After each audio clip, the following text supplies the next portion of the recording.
What is up, everybody? Welcome back to JGBB Cards here on YouTube. Today we are going to be talking about a topic that I think the hobby will be very interested in, and I hope brings a lot of clarity and answers some questions for those who are new to the hobby and even those who have been in the hobby for a while. How to determine if a raw card is worthy of grading at PSA or BGS.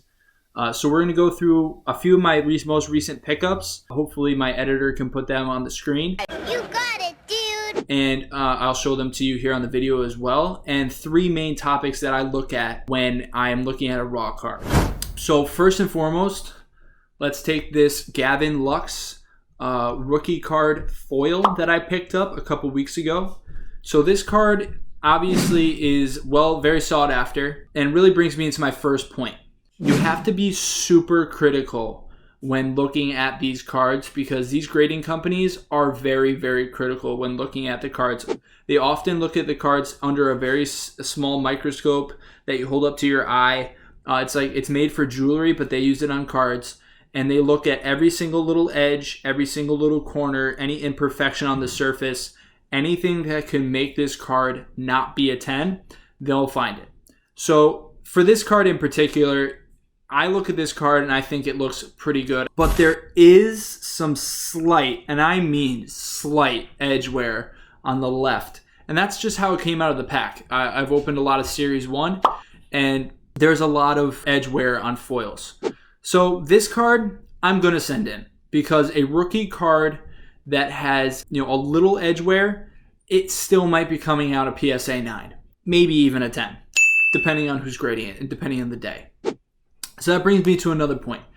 PSA and BGS, while they are super critical, they are super inconsistent.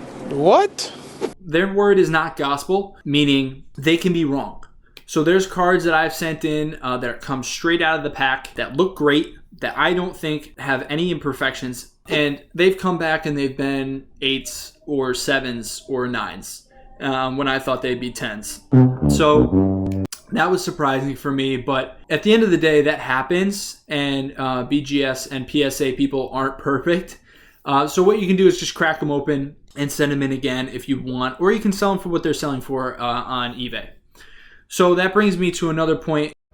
What are those PSA 9 and PSA 10 values on eBay selling for? So if I'm buying a raw card and it's going for a significantly lower price than what a PSA 9 or a PSA 10 is going for on eBay, I feel as though the risk is worth taking in that case to buy that card, see what the condition is, and then send it in. So this card is something I bought a couple weeks ago off Mercari. Once again, that's a buying and selling app. Usually the prices are a little high on Mercari compared to eBay, but I bought this Wander Franco First Bowman Atomic Refractor card. Okay, so I was actually very excited to get this card for the price that I did. It was a little over $100 raw, and I know what you're thinking. That's a lot of money for a raw card of a player that hasn't played a one inning of baseball in the major leagues. But it is this. It is his first Bowman card. It is a chrome card, meaning it's a little thicker card stock, and it's going to last a little bit longer. And what I really liked was the Atomic Refractor. As you guys can see, it's got that shimmery, almost cracked ice look to it. And I've opened up, as you guys might have seen, Sapphire 2019 Topps Chrome Sapphire. I've seen a lot of that product opened up on YouTube, as well as I have opened it up personally. From what I've learned is those cards tend to grade very well. And what I see in the Atomic Refractor is a lot of similarities in the surface in terms of the cracked ice look. And I feel as though I had a good chance, if the edges and the corners were good, that the surface would hold up and it could be a 10. So I plan to send this in to PSA, and I hope it gets a 10. And one of the factors that really brought me to this conclusion was PSA 10s are selling for over $300 on eBay for a cracked ice, an Atomic Refractor Wander Franco. So if I buy it for $100 and I send it in to PSA via bulk submission for another $10 to $12, and I get it back and it turns out that it's a 10, I'm making a little over $150 in profit. How you doing? So that's something that really is appealing to me and I think should be considered is what are PSA 9 and PSA 10 prices going for on eBay? And if there's a wide margin in between the raw price and the PSA 9, PSA 10 prices, it might be worth it to send it into to get graded. Another thing that I think I kind of alluded to in what I was saying about the Wander Franco is what kind of card are you sending in? So this card and the Wander Franco card are both prospect cards. So this is a Christian Yelich first Bowman prospect card from 2010. So I bought this for what the price says on the card, $6 at my local card store up in New Hampshire. And with prospect cards, they're always going to be sought after because it is their first professional card, especially the first Bowman in baseball. Another card that I think is going to be a very good card, but is not a first Bowman card, is this Steph Curry 2013 Prism card. Now, there's two differences between these cards. One, baseball versus basketball. Basketball cards tend to increase in value when the player has success in their career, even if it is not a rookie card. Now, the rookie cards are definitely sought after, but it doesn't have to be a rookie card to have value. So the Steph Curry, he's a two-time MVP, world champion, legend. Prism was started in 2012 for basketball. So 2013 is his technically second year Prism card. So I bought the card for, I think, $8. And I'm going to send it into PSA because I think the cards are going for a good amount in terms of the price discrepancy. It's in good shape. Also, Steph Curry is a legend. So that's the kind of idea where it's not a prospect card and it's not a rookie card, but it's a vet card where I think I can still make some money on the flip. So like I alluded to before, and I think is a good segue is the last point here in terms of what kind of card is who is the player on the card.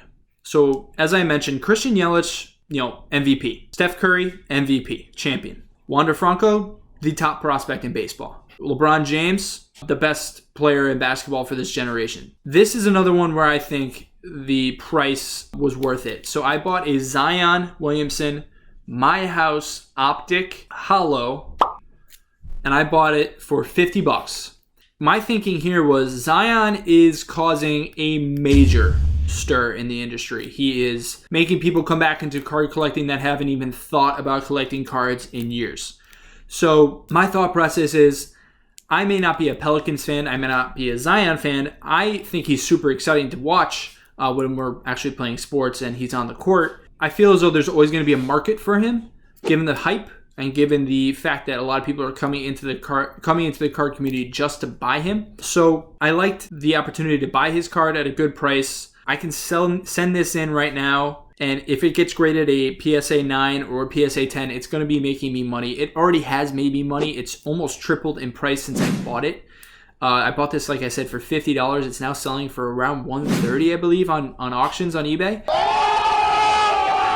So, that's another thing is looking who the player is on the card. Zion Williamson, tons of hype, potential to be one of the best players in basketball in the next few years. So why not take a chance? So kind of a short video for you guys today, but I feel as though we covered some good topics. Like I said, let's do a recap quickly. You got to be super critical of the cards before you look at sending them into PSA or BGS. Edges, corners, surface, making sure those are absolutely impeccable. Obviously, you're not a professional grader, and obviously PSA and BGS make mistakes. It happens.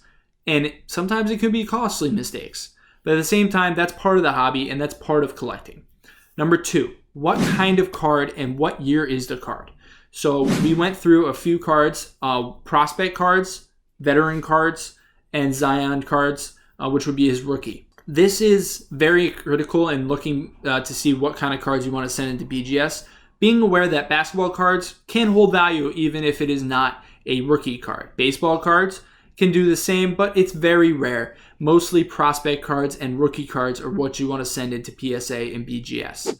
And lastly, what is the price discrepancy between PSA 9 and PSA 10 prices currently on eBay and what you're going to be paying for the raw card. If you think there's a wide enough margin there, and there is no set rule for how wide that margin has to be, take the chance, take the risk. If the pictures look good and you get it in the mail, sometimes you can be disappointed. That's happened to me. But sometimes you can be pleasantly surprised, and you can get a really nice card for a pretty good deal and send it in, and you can make some pretty good change. Now you're talking to me, baby. That I like. So guys, thanks for listening. Please leave a like, subscribe, comment below. I'd love to hear back from you guys about what you like about the video, what I can improve, and I will talk to you next time. Thanks.